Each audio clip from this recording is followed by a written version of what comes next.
Now we are joined by our one featherweight champion, Thanh Le. A reminder, if you have a question, then please raise your hand or we will open your microphone. We're going to go to our first media question, which comes from Nick Atkin of South China Morning Post. Nick, go ahead. I was shocked, to be honest, how quick it was. I thought, obviously it was very possible you get the finish, but were you expecting in your wildest dreams it would be that quick? I mean, if you look on paper, when I do win, I've got a lot of finishes early, and it's not really my choice, I'd say. I don't go out there and bum rush people and try to put pressure and try to get the fight ended quickly. I really go out there and try to feel my opponent out.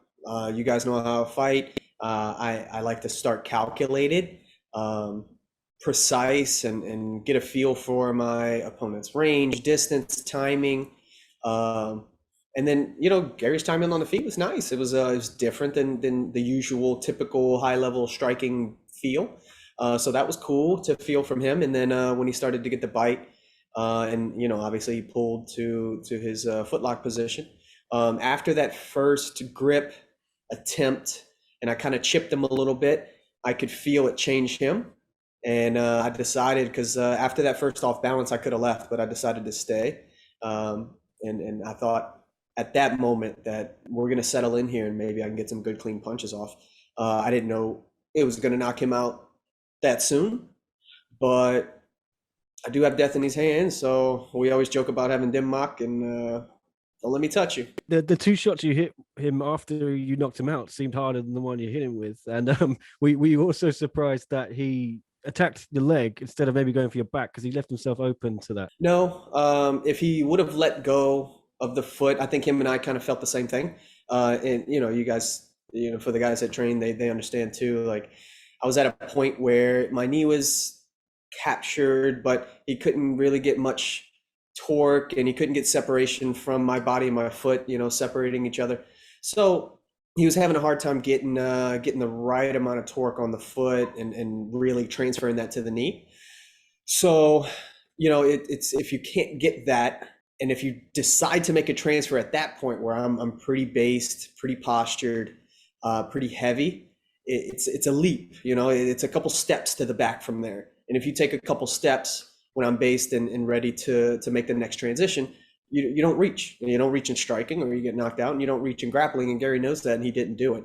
He did, however, hang on to the footlock, and obviously we see how that. You've already had another challenger lined up for a while, Kim Jae-young, after he knocked out Martin Nguyen. Kim has still got to fight Thanh Khai now, because that one's been delayed till 1X. Has Martin maybe leapfrogged Kim for you with that victory tonight, or how do you see your next challenge playing out? I think that's up to the boss man. I don't think, honestly, he made a leap. The performance was awesome. I enjoyed watching it. Like, I'm like a fan of his almost. I like watching him fight. But I don't quite know how that works in Chatri's eyes and the rankings and all that good stuff. But if I had to sit down and be the guy to make the decision, I think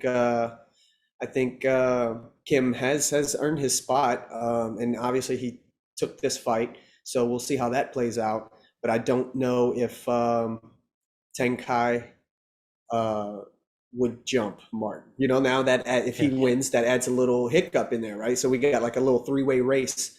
So if they want to spend a couple minutes, a couple fights trying to figure out that positioning, I'm cool with it.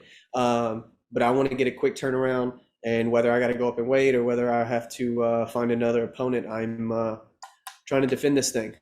So ASAP. Sorry, I forgot to ask. Where do you see yourself now as pound for pound in one? Top 3, top 5? I don't think.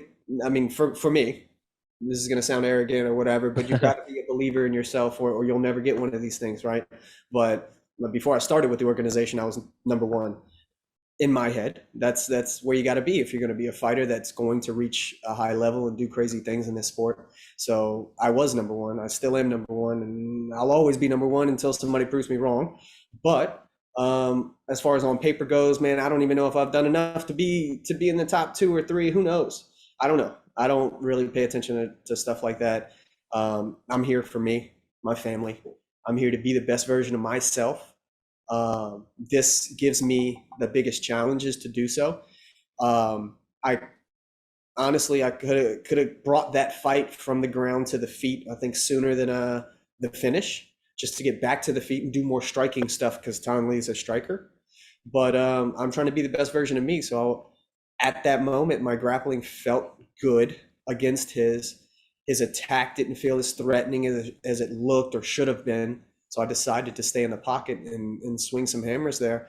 And it turned out good, obviously. And, you know, when I connect, it's a problem. So that's always, you know, it's hard to deal with an opponent, myself, who's highly skilled, can go through the transitions and grapple, can go through the transitions and strike, can go through all the aspects of MMA, but also throughout all of that, if something connects, fight could be over with. It's not over every time I connect, but it's a high percentage.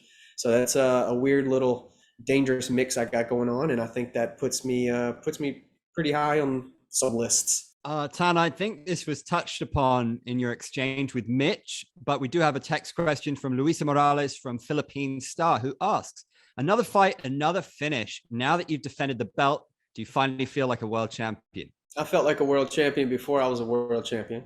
I felt like a world champion when I beat an extremely good fighter in Martin. And this, still feel like a world champion. I didn't need this. I don't need that first defense that everybody talks about. When you take it from a guy who's done so many things in the sport, almost had 3 belts at one time. I mean, I don't even need to discuss that. The dude's done some stuff. He's very good. And when I beat him, I was a world champion. So, yeah, that's my take on it. Nick already touched on this a little bit, but we got another question coming from the nation Thailand, who asked, you asked for a quick turnaround. Martin Nguyen won tonight. Kim Jae-wong and Thanh Kai fight at 1X. Who among those names interests you the most? They all interest me. I kind of answered a little bit where I'm not quite sure how that shuffle's going to happen, depending on who wins that #1 contender fight.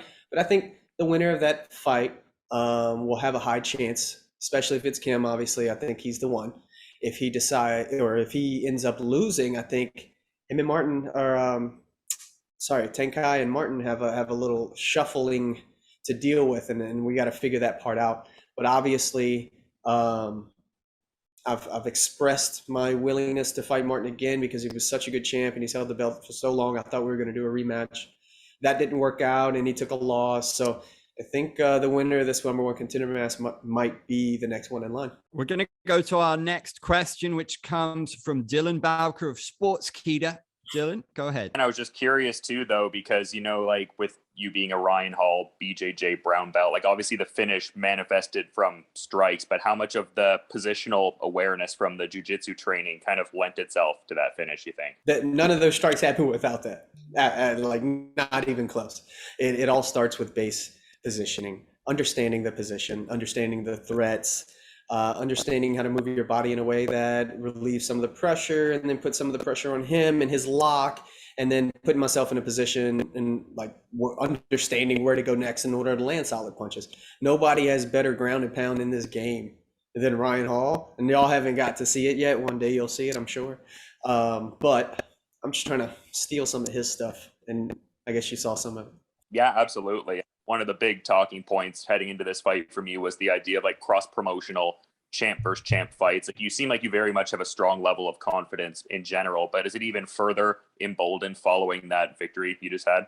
I mean, it grows every day because of training, who I train with, who I learn from. My coaches here, even today, my brother Vin Lee, the best fighter you've never heard of, and my dad, the best coach you've never heard of. Been coaching me since I was a little baby, running around doing crazy stuff. Like, but you know, my family's so awesome, and it's just that in confidence and in my belief in my system and the guys around me and the guys I choose to put around me, and the pieces that they've helped me put together and I've put together, and my team has helped me brainstorm about how to put together. Like, it doesn't have to do with fights and performances. I know how good or bad I am. My team knows how good or bad I am. We know that we belong here with something like this, more than one, more than two, more than just these words. We've got other organizations that those champs need to come find out what's happening. You know what I mean? So we've got a lot to work to do. We're not done, not even close, but we have to get these cross promotion events going. Otherwise, we're not going to know who the best in the world is at each individual weight. We need to get all these guys together, and we need to prove what we can do. Let's get these featherweight champs together. If some organization doesn't want to throw their hat in a name, then be gone with them. Put the rest of the guys up together. Let's do these big fights. Let's do this for the fans. Let's do this for the organizations. This sport can grow when things like this happen, and that's what we're trying to do. I love martial arts. I love mixed martial arts. I do it because I love it, and that's what's going to get that sport to grow. Getting all these guys involved, right? And then we'll find out who the best in the world is.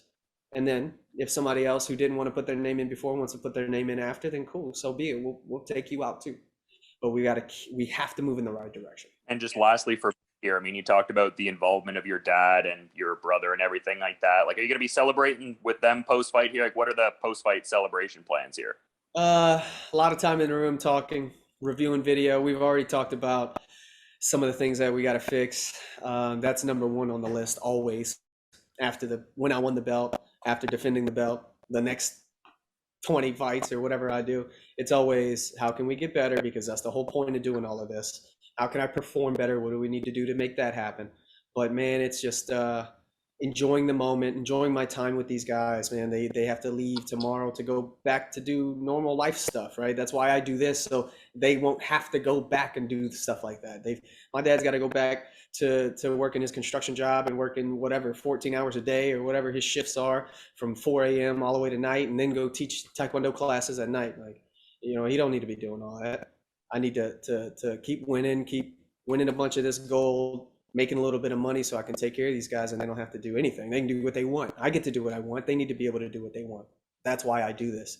My wife at home, she needs to be able to do what she wants. She can just take care of our daughter, take care of my son. Like, we need to be able to do the things that we love, and I think this can facilitate that. And cool, I happen to be a piece that can maybe lead the way.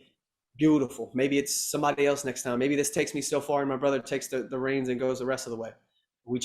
We always look out for one another. That's what family's all about. And that's all I'm all about. We're pretty boring, but we have a lot of fun doing it. Our next question comes from Derek Wright of the No Judge Necessary podcast. Hey, congrats on the title. And I just wanted to say, with global restrictions hopefully easing soon and Chatri saying you wanted to move internationally, is there a specific venue or maybe a dream venue you'd like to defend the belt at? Vietnam. I want to fight in Vietnam. I want to take my dad there. I want to take my family there. I know, man, the fans in Vietnam are so awesome. They're great. We haven't been able to experience one another. Y'all make this happen. Do you do your part? I'm trying to do my part. Let's open up these borders when the time is right, obviously. But I want to fight in Vietnam, and obviously I want to fight on U.S. soil. Those are two wonderful places I have to fight in before I die. And then let's get that going. Just kind of wanted to see, obviously you talked about the featherweight division and cross promotion, but 5 straight knockouts. Is there anyone that can strike with Thanh Le? They can definitely strike with me. Absolutely. I think everybody on the planet, these champs can definitely strike with me. I don't know if they'll make it out awake, but they can definitely try and strike with me. They can definitely try and grapple with me too. I got a little something waiting for them there. Man, I do this. I put a lot of time into getting good at all aspects of the sport. I'll go out there and perform my best every time, as best as possible. And when the time comes and I don't have this belt anymore, I'm gonna do the same damn thing. It's not gonna affect anything. Right now I get to choose the best matchups, which, I've talked about this before. We can use this power for good or evil. I can just coast, get some guys I think I match up good with, get a couple wins, get some paychecks, get a couple belts to hang up at the gym wall, or I can use it for what I think is good and get the toughest, baddest dudes on the planet. That's why I wanted to fight Gary. That's why I wanted to fight Martin again after I won, because these dudes are dangerous. They can put me away in an instant. That's why I do this, to fight the baddest dudes. So this is the whole point of all of this. That's what this is meant to do. That's why I do this. And yeah, man, it's just keep moving in the right direction. Tan, you just got a shout out on Twitter from Dustin Poirier, who said, Thanh Le, Louisiana on the map. Do you have a message for him? Thanks, DP. I appreciate it. You know, we're always supporting each other. We've got another Louisiana boy fighting this weekend, tomorrow. I'm lost my track at the time, but yeah, AJ's in there. Good luck. Go get him, bro. Good stuff. Next up, we're going to go to Kyle Siegel from the Going Live Network. Kyle, go ahead with your question. Hey, Ton, congrats on a quick title defense.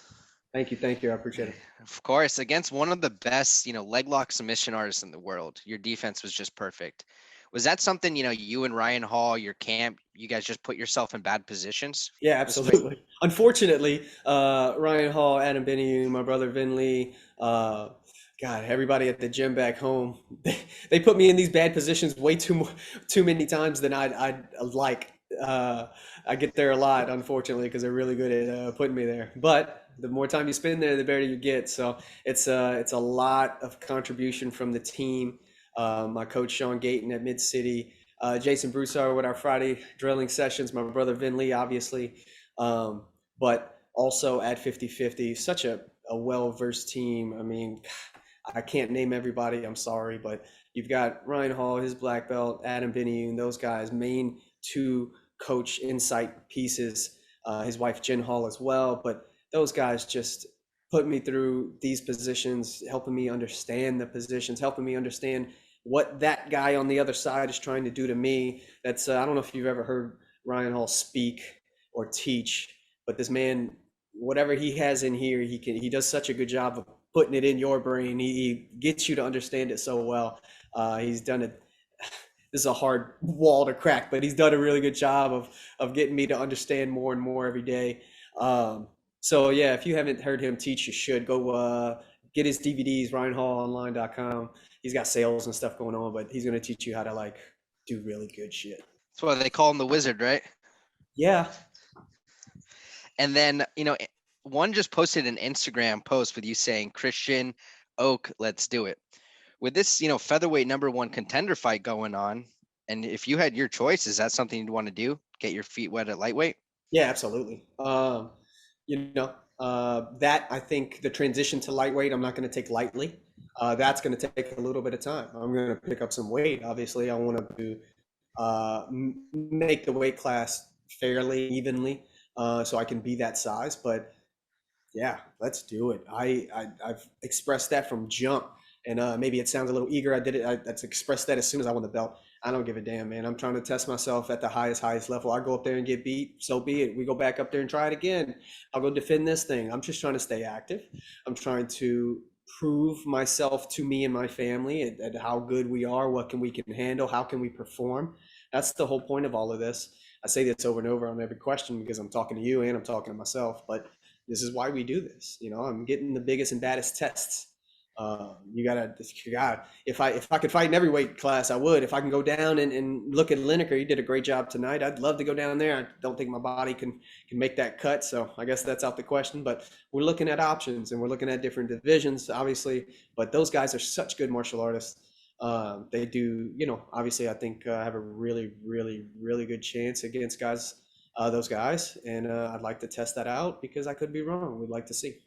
Champ, congratulations. Another classic for the highlight reel. It's been a pleasure. Thanks for joining us. Thank you. I appreciate it, guys.